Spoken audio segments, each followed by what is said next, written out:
So guys, magandang hapon sa ating lahat. So ginawa ko tong video na to para ma-aware po lahat ng mga ah, tao or Pilipino na may paparating pong bagyo na pinangalanan po ng pag-asa na si 1PH na possible pong magkaroon po tayo ng signal number 5. Yun po ay pinakamalakas at nakakasira po ng ating mga tahanan at mga ari-arian.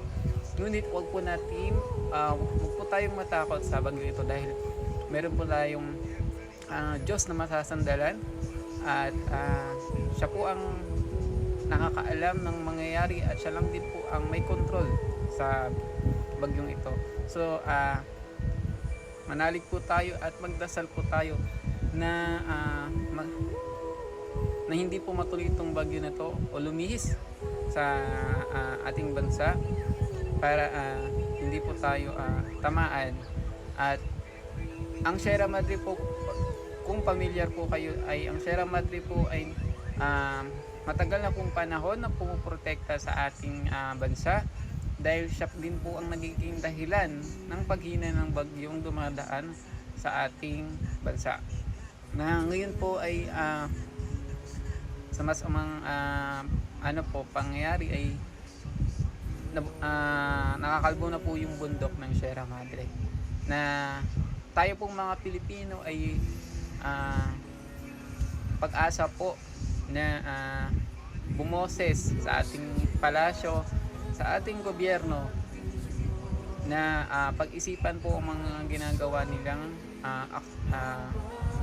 aktibidad. Ang DNR po ay dapat panagutin po sa mga ganitong pangyayari dahil dapat po ang Sierra Madre ay dapat po nating pinapahalagahan. Ang Sierra Madre po ay dapat wag po dapat galawin dahil ito po ay nagsisilbing protection, nagsisilbing harang sa ating bansa upang mapahina ang bagyong dumarating sa ating bansa. So yun lang guys, wag po tayong matakot sa mga bagyong ito.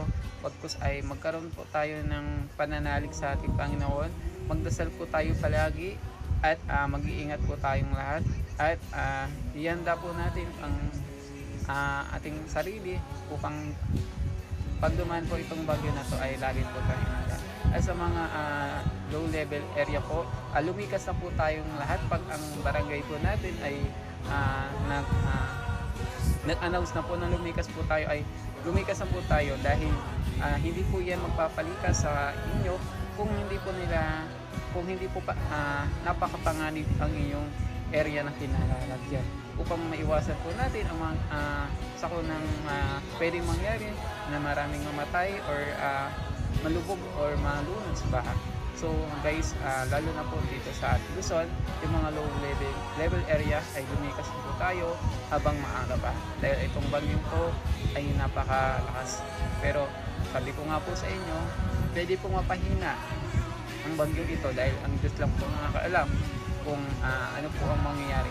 Dahil ito pong bagyong to ay isang paraan ng Panginoon para ma-realize po natin yung mga ginagawa natin, para ma-realize po natin yung mga pagkakamali natin. Hindi pa uli ang lahat upang magkaroon tayo. Mayroon pa tayong chance na mailigtas Sierra Madre sa mga taong pera or business o negosyo lang ang nasa isip nila. Dahil tayo mga Pilipino ang laging napeperwisyo at tayong mga ordinaryong Pilipino ang lagi sumasalo sa mga ganitong pangyayari.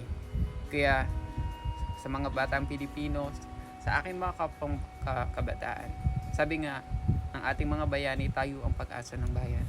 So, gawin natin yung yung posisyon natin.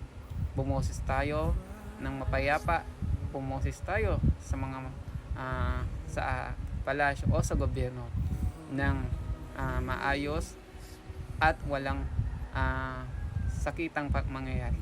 Dahil hindi po masusolusyonan ang isang problema kung bibigyan ulit natin ng panibagong problema. So dapat bumoses tayo ng maayos at payapa. Yun lang po at maraming salamat. Sierra Madre, save Sierra Madre.